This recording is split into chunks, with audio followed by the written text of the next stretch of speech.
Uttarakhand cabinet द्वारा संविदा और तदर्थ कर्मियों को नियमित करने से जुड़ी नियमावली का मामला सामने आया तो इस पर विवाद भी खड़ा हो गया है।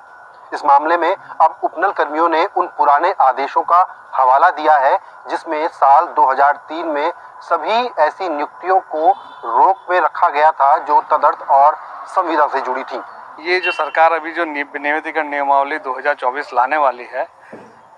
इसके संबंध में हमारा तो ये कहना है कि जब 6 फरवरी 2003 और 2002 में स्पष्ट रूप से संविदा, नियत वेतन, दैनिक वेतन, तदर्थ भर्तियों पर जब रोक लगी हुई थी और उसके बाद 2004 में उपनल का गठन हुआ और सरकार ने कुछ नियम तय करे कि अब जिस भी विभाग को संविदा पर नियुक्ति करनी है वो उपनल के माध्यम से नियुक्ति करेगा।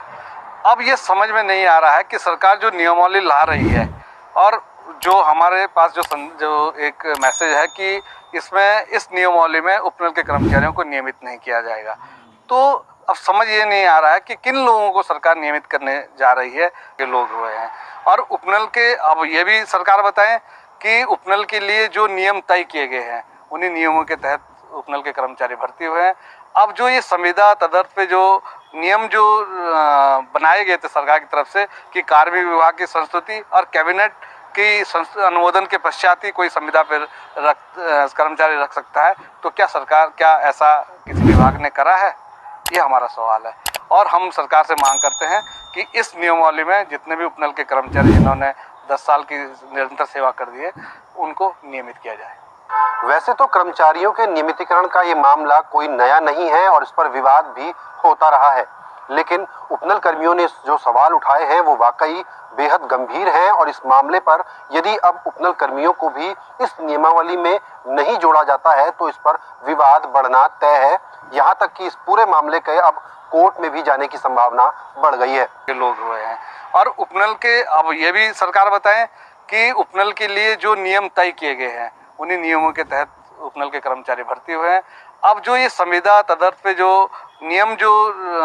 बनाए गए थे सरकार की तरफ से कि कार्मिक विभाग की संस्तुति और कैबिनेट की अनुमोदन के पश्चात ही कोई संविदा पर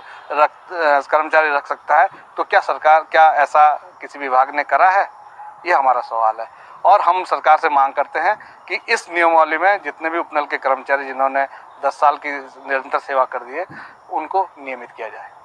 वैसे तो कर्मचारियों के नियमितीकरण का ये मामला कोई नया नहीं है और इस पर विवाद भी होता रहा है, लेकिन उपनल कर्मियों ने जो सवाल उठाए हैं वो वाकई बेहद गंभीर हैं और इस मामले पर यदि अब उपनल कर्मियों को भी इस नियमावली में नहीं जोड़ा जाता है तो इस पर विवाद बढ़ना तय है। यहाँ तक कि इस पूरे मामले के अब कोर्ट में भी जाने की संभावना बढ़ गई है।